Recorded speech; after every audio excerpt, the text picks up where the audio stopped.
জেআৰজি ব্লগলৈ সকলোকে স্বাগতম জনাইছো। আজি আমি আলোচনা কৰিবলৈ লৈছো ষ্টিল ইণ্ডিয়া অথৰিটিত ওলোৱা 333টা এক্সিকিউটিভ আৰু নন এক্সিকিউটিভ পদৰ সম্পৰ্কত। মধ্যে সেল ৰিক্ৰুটমেণ্ট 2022 পাব্লিছড হৈছে। 333 এক্সিকিউটিভ এণ্ড নন এক্সিকিউটিভ পদৰ বাবে এডভাৰটাইজমেণ্ট ইতিমধ্যে পাব্লিছড হৈছে। এই পোষ্টসমূহৰ বাবে কোনে কোনে আবেদন কৰিব পাৰিব আৰু কি কি যোগ্যতা লাগিব সেই সম্পৰ্কে আজি ভিডিঅ'টোত আমি আলোচনা কৰিম।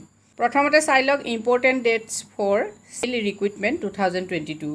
Starting date of online application September 6, 2022। Closing date for submission of application September 30, 2022। Vacancy details for SAIL recruitment 2022। Assistant manager safety মেনেজাৰৰ পদ আছে 8টা, যিটো এক্সিকিউটিভৰ পদ।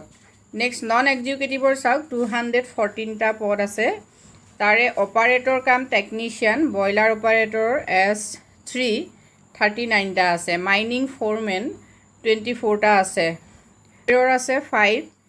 মাইনিং মেট আছে 55।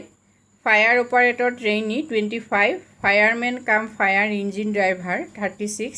Attendant cum technician trainee 30 post. Operator cum technician trainee 80 vacancies. Mechanical 15। Metallurgy 15, electrical 40, civil 5।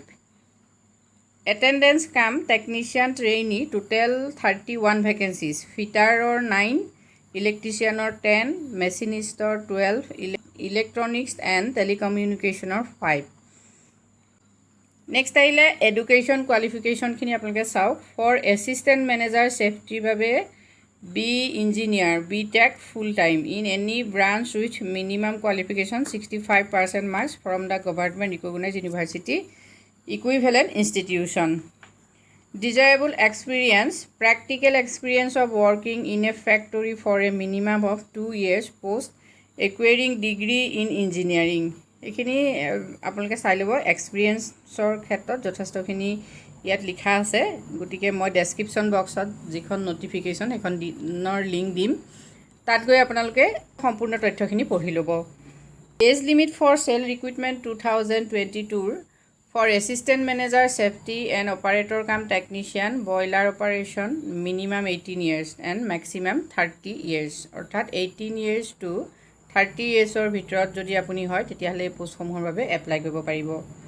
All আদাৰ non executive post minimum 18 years and maximum 28 years, অৰ্থাৎ যিবিলাক non executive post হয় সেইবিলাকৰ কাৰণে কিন্তু আপুনি 18 to 28ৰ ভিতৰত বয়স হ'লেহে এপ্লাই কৰিব পাৰিব। অৰ্থাৎ আপুনি 30 বছৰ যদি হয় তেতিয়াহ'লে আপুনি নন এক্সিকিউটিভ পোষ্টৰ বাবে আবেদন কৰিব নোৱাৰিব। পে স্কেল চাওক। For assistant manager safety E1 post pay scale হ'ল 50,000 to 1,60,000। Post completion of service training and the pay scale shall be raised. Training period শেষ হোৱাৰ পাছত পে স্কেল আৰু বৃদ্ধি হ'ব। 60,000ৰ পৰা 1,80,000 হ'ব। ফৰ অপাৰেটৰ কাম টেকনিচিয়ানৰ boiler operator mining foreman surveyor এওঁলোকৰ পে স্কেল হ'ল 26,600 to 38,920। Mining mate pay scale চাওক 25,070 to 35,070। নেক্সট আহিলে ফায়াৰ অপাৰেটৰ পে স্কেল চাই লওক 16,100 to 18,300। Next firemen cum fire engine driver এওঁলোকৰ হ'ল 12,900 and 15,000। নেক্সট আহিলে application and processing fees payment mode net banking credit card ATM cum debit card. Assistant manager 700 for general category plus bank charges. Assistant manager পোষ্টৰ বাবে যদি আপুনি আবেদন কৰিব খুজিছে, যদি আপুনি জেনেৰেল হয় তেতিয়াহ'লে 700। Reserve community 200 processing charges. Operator cum technician boiler operator mining foreman surveyor fire operator and operator cum technician trainee general category 500 plus bank charges. Next আহিলে reserve community 150 processing charges. Mining mate attendant cum technician fireman cum fire engine driver attendant cum technician trainee এওঁলোকৰ general কেটেগৰীৰ হ'ল 300 plus bank charges, reserve কমিউনিটিৰ বাবে 100 processing charges.